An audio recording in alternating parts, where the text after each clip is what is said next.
Hola, hola, estudiantes, ¿cómo están?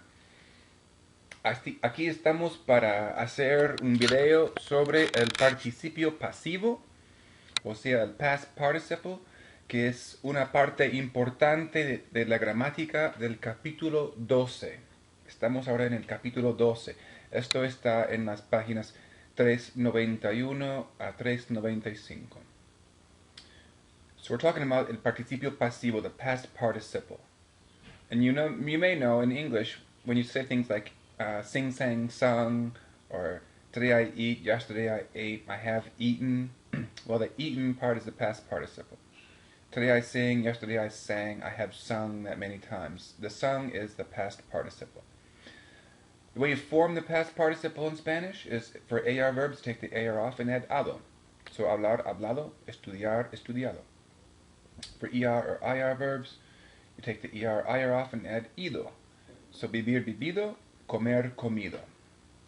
And there are a number of irregulars. This is going to be one of the most important things you do this semester, this chapter, is learn these irregular past participles.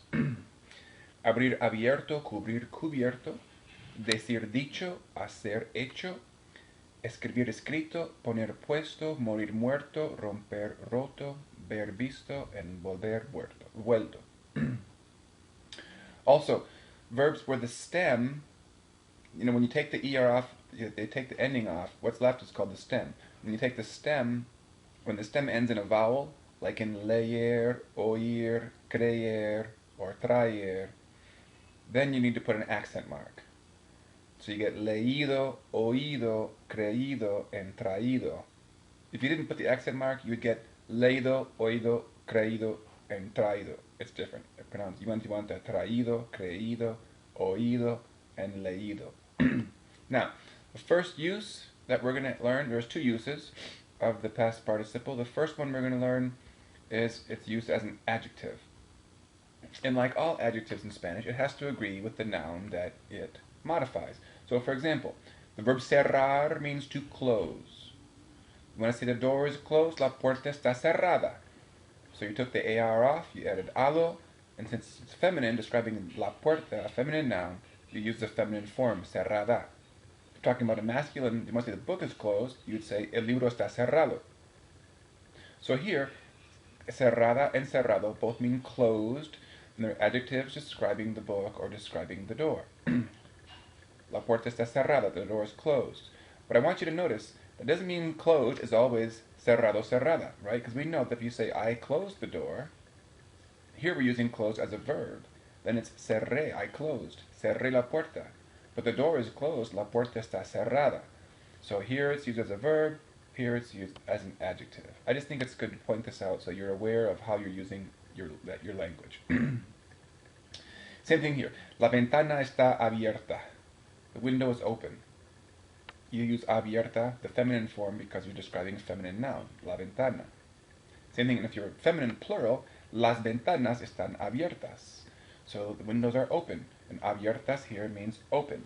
But if you want to say, I open the window, then you use the verb form, abrí, abrí la ventana. So that's adjectives, where it always has to agree with the noun.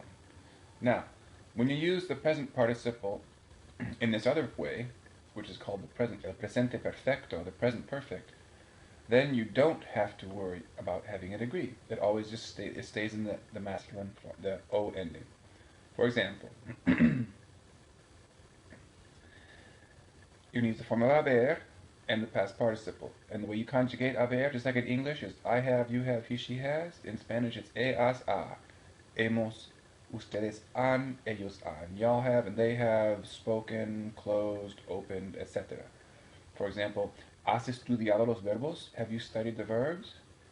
Sí, los he estudiado. I have studied them. So notice that the estudiado doesn't change. It doesn't matter if it's have you studied or I have studied. It stays estudiado. That's always going to stay. The only thing that changes is the form of the verb. Has, have you? Sí, he, I have studied. Also, the pronoun los must always come in front. If you're going to use a pronoun with these, it can't come in between, it can't come at the end, it has to come in front. You can't put anything in between the form of haber in the past participle. So it has to be los he estudiado. Or this one, have your parents called? Tus padres han llamado hoy? Llamado is the past part. Have they called from the verb llamar? And you say, no, no me han llamado. They haven't called me. And then the me comes in front there. No, no me han llamado. So that's pretty much it. That's the two ways right now that we're using the past participle. It's really simple to form. Ado for AR, ido for IR, and a number of irregulars. Abierto, vuelto, roto, escrito, dicho, hecho, etc. And you can either use it as an adjective or in the present perfect. When you use it as an adjective, it has to agree with the noun. When you use it in the present perfect, it stays the same form all the time. He estudiado, has estudiado, ha estudiado, hemos estudiado, han estudiado, etc. Now, one other thing about this. Right now we're learning the present perfect. It's called present because I have studied, you have. That's a present form of have. There's also a past perfect. You say, well, before I got here, I had never studied that. I had not studied. That would be past perfect. And there's a future perfect. I will have finished. By next week, we will have finished this. We will have studied this a lot by next week. That's a future perfect. And all the perfect tenses, they're combined forms, two forms, and the second one is the past participle. So you're going to be using this past participle a lot. Okay, muchachos. Es todo para hoy.